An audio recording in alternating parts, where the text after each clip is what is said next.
Aujourd'hui, on va faire une recette à base de buxin, aussi appelé bourgau. Ce joli petit mollusque, certaines personnes l'appellent buxin, d'autres bourgau. Le nom officiel est un peu plus buxin. Dans le bas du fleuve, on peut parler bourgau. C'est vraiment une question de région sur ce côté-là. Le produit, on va le retrouver frais d'avril à octobre à peu près, mais on peut l'avoir à l'année, congelé ou au vinaigre. Ce qu'on consomme chez le buxin, c'est vraiment le pied et le siphon. Tout est prêt à consommer. Quand on l'achète, vraiment, là, c'est 100% comestible. Le buxin est pêché sur les côtes maritimes du Québec à l'aide de casiers.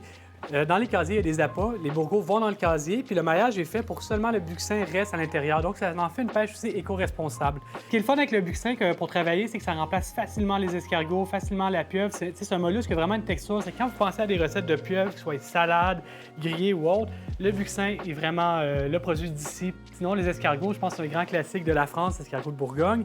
Nous, au Québec, on n'a pas d'élevage d'escargots commercial, mais on a le buxin, une saveur beaucoup plus salée, beaucoup plus iodée, vraiment aussi plus doux que l'escargot. Donc, on va prendre les buxins, on va les couper en 3 morceaux environ.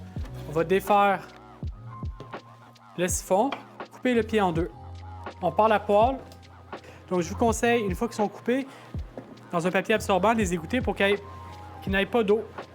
On prend la portion, on pèse sur un papier absorbant pour éliminer le plus d'excédent d'eau. On va être prêt à les cuire. Une poêle assez chaude, de l'huile végétale. Donc, on voit que l'huile est sur le bord de fumée. On va pouvoir commencer à les déposer dedans.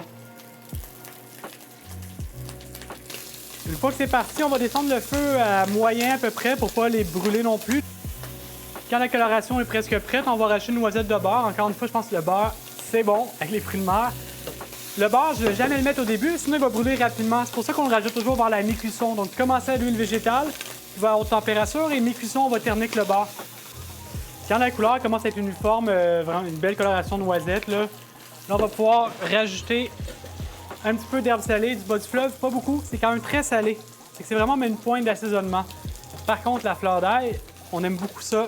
On va en mettre quand même subséquemment. On va déglacer avec un petit peu de vin blanc.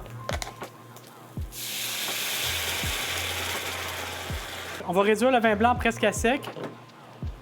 On prend du beurre froid, des petits cubes. On en met 3 petits morceaux. Puis pour finir, on va mettre une petite touche d'acidité avec un petit jus de citron. Une fois que l'émulsion est belle avec le beurre et le vin blanc, bien, on ferme le feu. On s'assure que ce soit bien émulsionné et on s'apprête à dresser. Ce qui est le fun avec les buxins, c'est que c'est vraiment un produit de A à Z du Québec, de la transformation à la pêche jusqu'à les épiceries.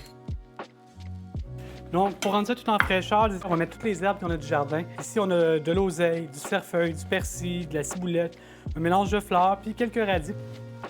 On va terminer avec un petit reste d'huile de tournesol d'ici. Avec ça, évidemment, bien, on voit que c'est un plat qui est quand même un peu en sauce. Donc, on a besoin de pain pour saucer un peu tout ça. On va prendre une brioche qu'on va toaster avec, évidemment, au beurre à l'ail. Je pense que ça va de soi. Vous voyez comment c'est rapide et facile de travailler les buxins du Québec? Bon appétit!